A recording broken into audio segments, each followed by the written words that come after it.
Arkadaşlar işte yine birlikteyiz. Sorunu demeden önce abone olalım, likelayalım ve yorum yapmayı unutmuyoruz sevgili arkadaşlar. Hemen geçiyoruz sorunu. Yine gökten zemmille inmiş. Gökten zemmille geldi. Çok güzel bir soruyla geldim ben de. Artık her şeyi çok iyi bileceksiniz. Evet, sorunu. Biraz da en sevdiğimiz konulardan bahsedelim. Kadın erkek ilişkileri. Burası karışacak, vaziyet alın. Kadınlar neden göbekli erkekleri tercih eder? Çok güzel bir konu. Genelleme yapılamaz tabii ki ama şöyle bir şey var. Kadınlar 30 yaşına kadar böyle six pack burada altılı baklava, erkekler aynı zamanda fit erkekleri tercih ediyorlar. Fakat deneyimlerinden sonra anlıyorlar ki ya hafif göbekli olsa da olur. 30 yaşa gelene kadar da ne yapıyorlar?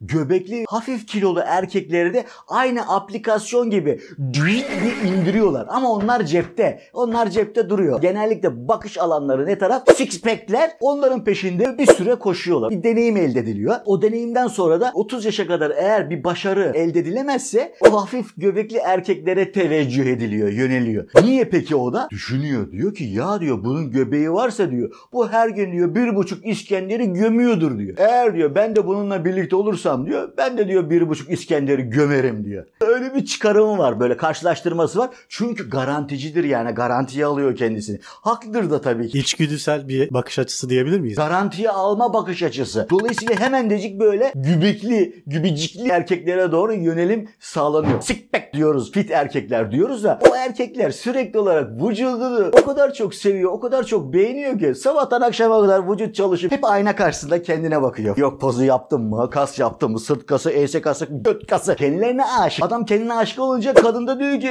biz neyiz burada ya? Kadın ne ister peki? Hadi soruyorum. Kadın ne ister? Kendisiyle daha çok ilgilenilmesini. Tabii ki kadın kendi vücuduna bakılmasını ister. Erkek kendi vücuduyla ilgili ama kadının vücudunu görmüyor. Kadının güzelliğini görmüyor. Kadın bunu ne yapsın şimdi? Fakat kilolu erkek ne oluyor? Kilolu erkekte tabii ki göbekli, artık her tarafı yağlanmış, yağlı böyle vıcık olmuş, göbekli olmuş. Ne oluyor? Kendisini kitaba veriyor, okumaya veriyor, bilgiye veriyor. Yani o açığını kapatmaya çalışıyor. Zekayla kapatma, duyguyla, duyarlılıkla kapatmaya çalışıyor. Daha merhametli, daha alçak gönüllü, daha çok yardımsever, paylaşan. Kadın da diyor ki aha işte bu diyor, bu çocuklarımın danası bu diyor.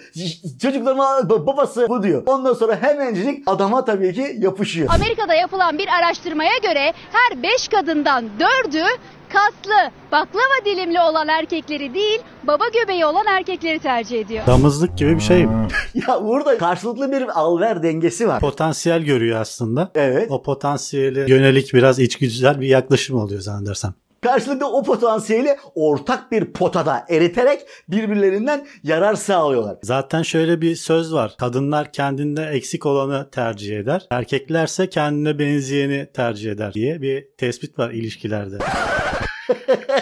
İlk defa duydum ama tam yere denk geldi. Evet, ben uydurdum.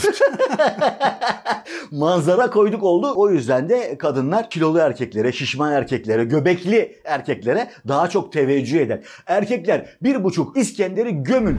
Evet, sorun diyeceğim ama bu bölümümüz de burada bitiyor sevgili arkadaşlar. Abone olmayı, likelamayı ve yorum yapmayı, bu konu hakkında yorum yapmayı unutmayın lütfen. Ben de sizin fikirlerinizi merak ediyorum gerçekten. Görüşmek üzere.